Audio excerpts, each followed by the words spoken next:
ఇప్పుడే జీ5 app download చేయండి. చూడండి మీ ఫేవరెట్ టీవీ షోస్ ఎప్పుడైనా ఎక్కడైనా. ఇప్పుడు కూడా ఈ అమ్మి పక్కనే మాట్లాడుతున్నావా కౌశికి? నీ చెల్లెలు కాపురం కండ్ల ముందే కూలిపోతా ఉండదమ్మి. అదేమైనా నీకు తెలుస్తా ఉండదా?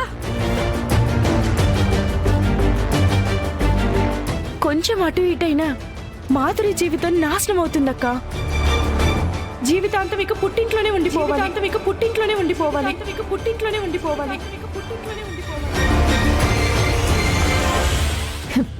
ఆయన వజ్రపాటి ఇంటి ఆడపిల్లలకి పుట్టింట్లో ఉండటం కొత్తవి కాదు కదా.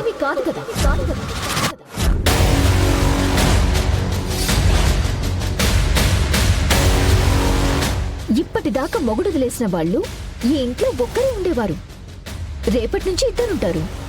అంతే కదా. ఏ మాట కా మాట కానీ ఈ ఇంటి ఆడపిల్లలకి మొగుడుతో కలిసి ఉండే రాతే లేదేమో.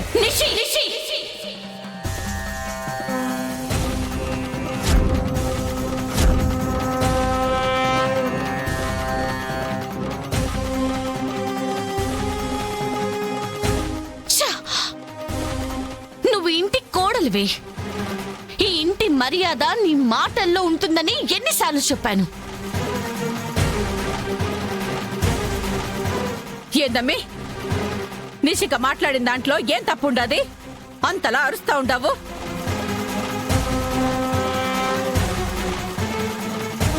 ఈ ఇంట్లో నా కూతురు పుట్టింటికి తిరిగి వచ్చేసిందన్న బాధ గాని, కాపురాన్ని నిలబెట్టాలనే ఆలోచన కాని ఎవ్వరికి ఉన్నట్టు లేదు కదా.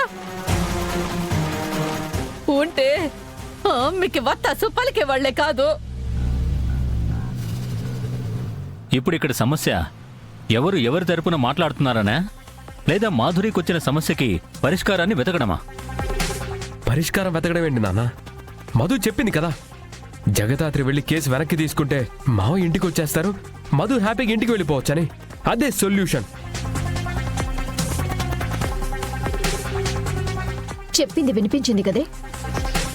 ఎలా వచ్చావో అలాగే స్టేషన్కి వెళ్ళి కేసు వాపస్ తీసుకో పో.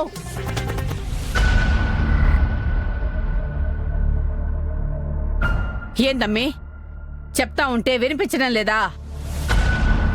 బిరిన స్టేషన్కి పోయి అన్నయ్య గారిని విడిపించుకోనరా. మీ అమ్మ ఒక నేరస్తురాలు, హంతకురాలు, లంచగొండి, తప్పుడు మనిషి, ఒక అవినీతి పర్రాలు. మీ అమ్మ స్వయంగా మీ మేనత్త మొగుడిని చంపిందని దేశమంతా తెలుసు కదా. క్రిమినల్ని క్రిమినల్ అనక మహానుభావురాలు, దైవాంశ సంభూతురాలు అంటారా?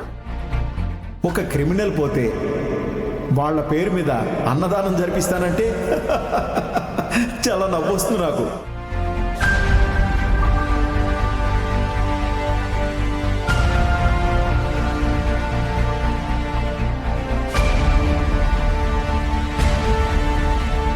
మధు, సారీ మధు. నేను కేసు వెనక్కి తీసుకోలేను.